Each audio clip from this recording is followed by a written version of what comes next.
we're going to be looking at the top 10 overrated units within the Necrons faction.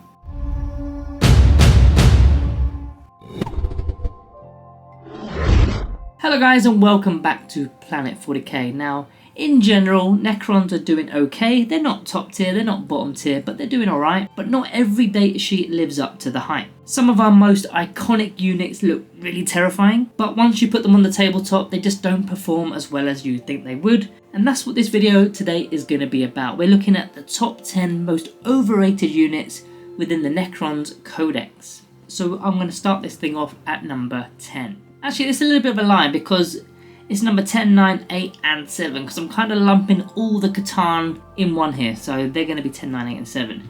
Now, in general, why are Catan overrated? I'm going to go through them individually in a moment, but as a whole, as an entity, the Catan are overrated because, well, first of all, the lore makes them godlike fragments, so you're expecting these Catan to be absolutely incredible. Now, in practice, they're expensive, not necessarily flexible. I mean, some of them do have the sweep and strike profiles, but not all of them are flexible enough. They also lack a lot of synergy to the rest of the army. They're not going to be gaining any buffs from the detachment bonuses. There are a couple of things that they can gain, but as a whole, they're not really synergizing much. They're not going to be gaining any bonuses from any characters either, which obviously hurts them massively in fact. Each one is just a huge chunk of points that doesn't always scale well in match play. Now, if we break into the Catan shard, the Transcendent Catan is the first one I've got here, so I'm going to call this number 10, 295 points. Why do I believe the Transcendent Catan is overrated?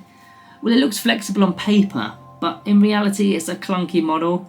You're still moving slow. Yes, you can advance and teleport, but then you're not charging after that teleport move. You know, at least for that turn, you're not going to be doing anything. It is durable, but durability alone doesn't win you the games. You need a little bit more than that. And the weapons, they're okay, but for 295 points, you kind of want a bit more there.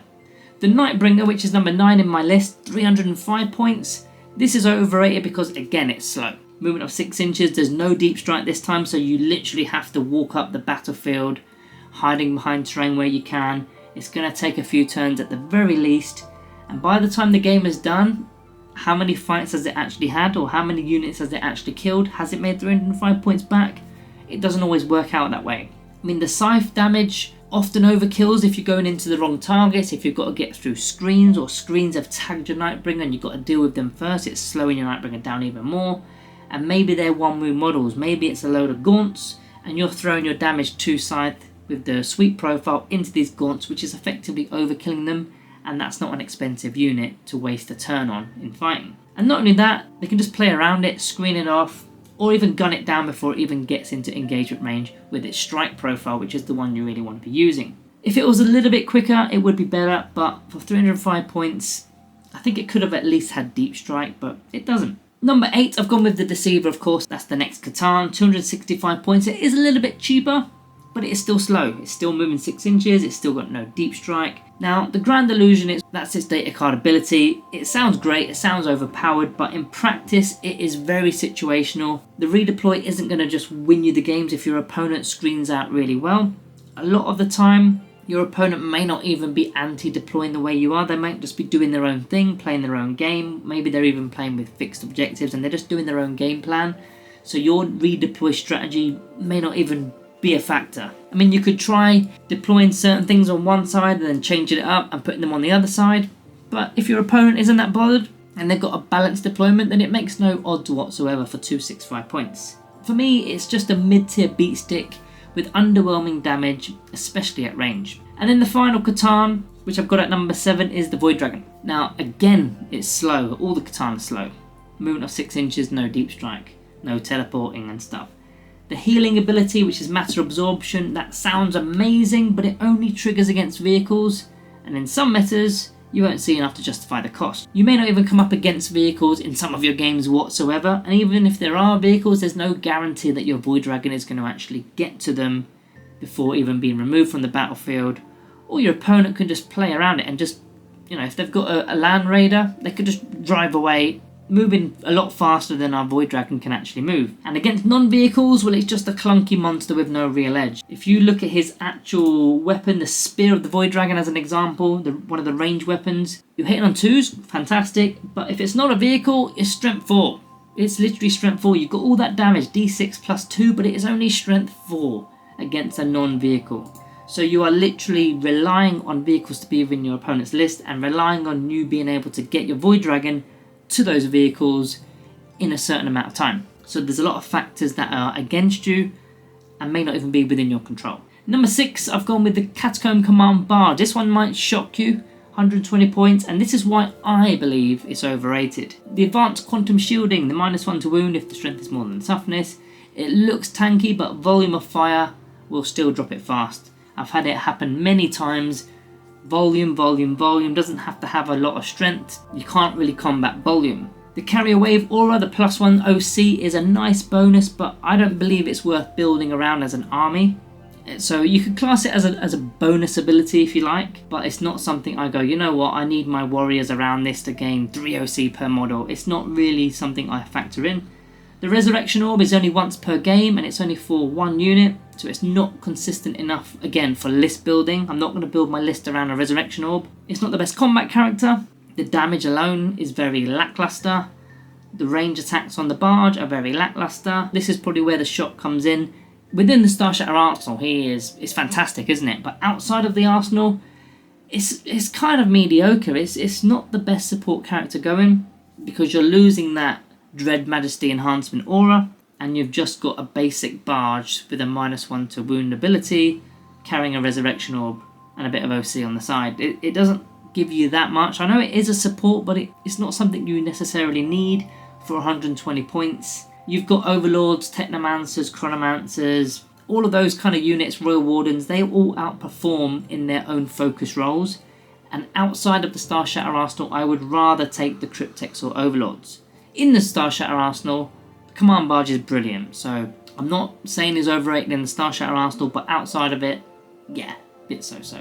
Next is another one that will probably split the audience slightly. I've gone with Lychguard, 85 point Lychguard. I believe these are overrated. I don't use them a lot because I just think they're overrated. They're slow, 5 inches of movement, there's no deep strike or no teleport tricks in their data card. Of course you can stick a Veil of Darkness, of course you can play the Hypercrypt Legion, you can get the enhancement for a leader that gives them deep strike as well. There's a few things you can do, but you need to pay more and get enhancements on and so on. They're only 2 wounds each, so that is actually quite fragile for an elite infantry unit. They don't even have a 2+ armor, so they don't feel anything like Terminators really, although that is like the Marine equivalent, but they're not really there. The Guardian Protocol's ability needs a Noble to work, so that's more points that you need to invest, and it only helps against the heavier weapons, only the higher strength weapons, strength 6 onwards. Against the volume stuff, it's not really doing anything at all. The damage output that they provide is quite mediocre. I mean, Hyperphase Swords and the Dispersion Shields does make them tanky, but it does neuter their offense because those Hyperphase Swords are not as potent. Strength 6 with only 1 damage. The War Scythes do definitely hit harder and they are definitely worth considering, but you lose the durability, so you're rarely selecting the War Scythe option because they become even more fragile than they already are. They are a point sink, 170 points plus the character tax is a huge chunk of your list if you want to go for a full blob of Lychguard. They're meant to be rated as a solid objective holder, yet they've only got 1 OC per model, but I suppose they're not troops, but that is a problem in itself. If they're objective holders with only 1 OC and you've got a min unit of 5 and an Overlord in there or a Noble, you're probably only going to have 6 OC, which in the grand scheme of things isn't actually a lot to be holding onto an objective and contesting it. And then finally, Canoptek Wraiths are just better. They do everything a lot better. Yes, there are more points. It's not that much more points in think about what you're actually getting. You're getting a better toughness, you're getting an invuln save with a good melee weapon, which is damage 2. You're getting a lot of attacks, you're getting a lot of wounds. With their leader, they're going to give you the Feel No Pain save on top of that. I think Canoptek Wraiths are just all round better than Lychguard, and that is why I think the Lychguard are just overrated.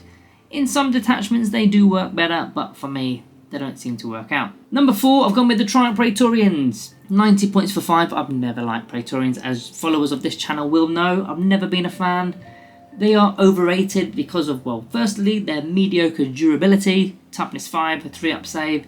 Again, this is meant to be our jump pack elite fast kind of option. They're just not very durable. Maybe I've had a Feel No Pain save or something like other fast attack units in other factions have. We just don't seem to have it.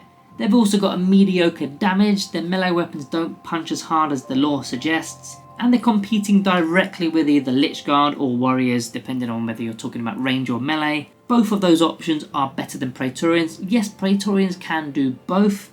Maybe that's why there's something about them that people like, the fact that they can do both. They're a bit more versatile. But I think you put square pegs into square holes, and you don't need to have something that can do everything. You should be more focused and more specialised in your unit selection, in my opinion. The Relentless Combatant's ability, the reroll charge and the charge after fallback, it sounds great, but only matters if they actually hit hard, which they don't. And not only that, if you've selected the Particle Casters and the Void Blades, well, you don't want to be falling back and recharging, because now you can't shoot your Particle Casters because they're pistols. You can shoot them in engagement range. If you fall back, you're not able to shoot, even though you can still charge. So you've lost some attacks there, even though you will be fighting first in the fight phase. So it feels counterproductive having that ability with pistols in the unit. And then finally, they look like a must-take elite unit, but in practice they're just expensive skirmishers that never really trade well. They don't do enough damage, and then when they die, you've actually ended up losing more points than they've caused in the first place. So that's why I never really take them. Number 3, I've gone with the Canoptek Doomstalker, 140 points. Why do I think the Doomstalker is overrated? Well, the Doomsday Blaster is unreliable. D6 plus 1 shots, it can spike, but will also whiff completely in other times. It's very hit and miss. And speaking of hit, in fact, it hits on a 4+. Which is considerably worse than its Codex competition, whether it's Doomsday Arcs, whether it's Locust Heavy Destroyers, any of the other anti-tank or anti-elite killing units that we have. They generally hit on 3s, with Heavy as well going into 2s. But on a 4+, not fantastic. The Overwatch ability on a 5+, it is kind of cool, but when you actually deep dive it, it is dice dependent. You do need 6s. It's still unreliable. You still got the D6 plus 1 amount of shots. Even if you roll really high and you get, 6 plus 1, that's 7 shots. How many 6s are you going to get to hit with that volley? Probably 1. You've still got to then wound, and then, for 1 CP, you might kill 1 model. Might be a Space Marine or something. You know what I mean? It's not really worth it, in my opinion. It's not durable enough to survive focus fire also. Despite looking like a bit of an anchor in the backfield, it's not that durable at all. It does have a 4+ invulnerable save, but there's not many wounds, and the toughness isn't fantastic with its toughness 8. 12 wounds isn't too bad though. Now competitive players, they really take them because the risk to reward is pretty bad. The trade-off is bad. You're better off investing an extra 60 points getting into the Doomsday Arc level, because you get so much more for a Doomsday Arc. You got better toughness, more wounds, more weapons, better weapons, you're hitting better, you've got heavy, devastating wounds. There's just a lot more for that 60 points, which is a better investment in my opinion. And then outside of the Canoptek Court, they're just not worth taking at all. At least in the Canoptek Court, they're going to be re-rolling all the hit rolls and stuff within the power matrix. But outside of it, I don't think I would ever select a Canoptek Doomstalker. Number 2, I've gone with Tomb Blade, 75 points for a unit of 3 Tomb Blades. Why do I think Tomb Blades are overrated? Well, the weapons are quite underwhelming. Even when you add all the upgrades, they just don't pump out enough shots or damage, especially the Tesla and the Gorse weapons.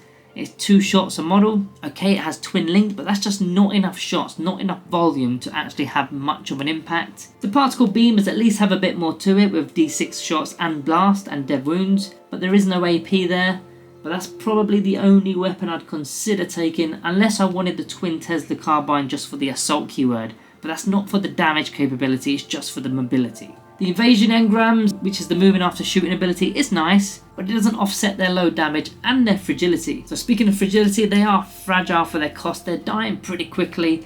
Anything that focuses on them are dead. You could say that about a lot of units, but they've got a 4+ armor save, which you can put it to a 3+ with the shield veins, but again, you're taking away mobility if you do that. You instead would probably go with the Shadow Loom for stealth. But you've got a 4-up save at toughness 5, and there's only 2 wounds a pop, so it's very fragile as a unit. If you went with a full unit of 6 for 150 points, you're better off taking other shooter units like the Triarch Stalkers. Or if you wanted them for a scoring unit, you would go with the 80-point Ophidian Destroyers. Tomb Blades in a way kind of feel like Triarch Praetorians. They can do a bit of everything, but they are not specialised in exactly what they do. They're hyped as a must-take skirmisher, but they consistently fail to trade their value in my opinion. And then we come on to number 1, my most overrated Necron unit within the Necrons faction. I'm going to go with the Necrons Monolith. 400 points. It's the absolute icon of the detachment. In my opinion, the best looking model we've got, but it's overrated.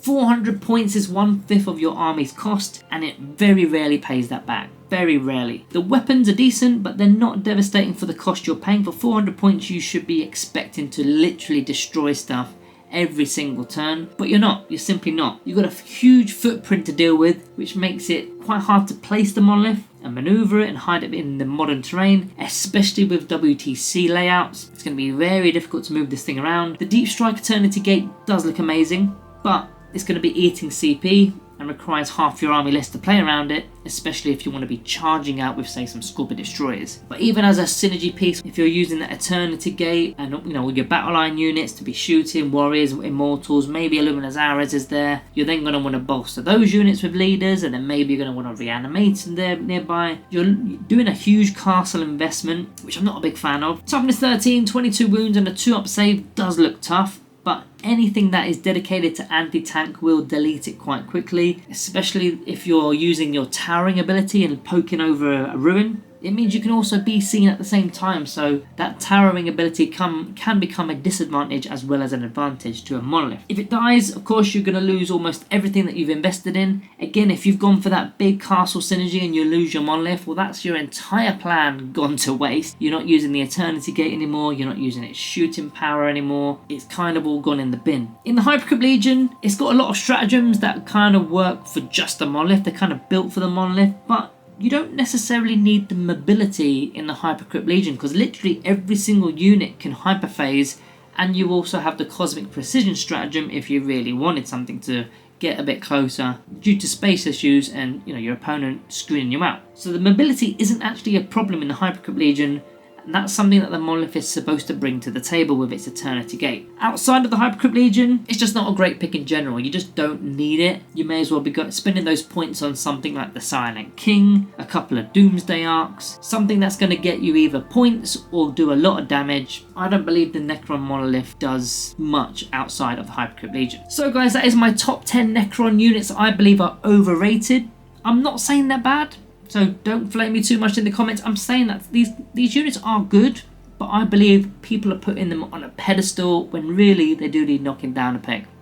But you'll have to let me know what your top 10 options would be. Stick them in the comments if I haven't already mentioned them, or if you agree with some of mine, let me know as well. So give me a little bit of praise for some of these units that I have selected in this video today. But yeah, make sure you are subbed and make sure you are checking out some previous videos. But as for now, thank you all for watching, and I'll see you in the next one.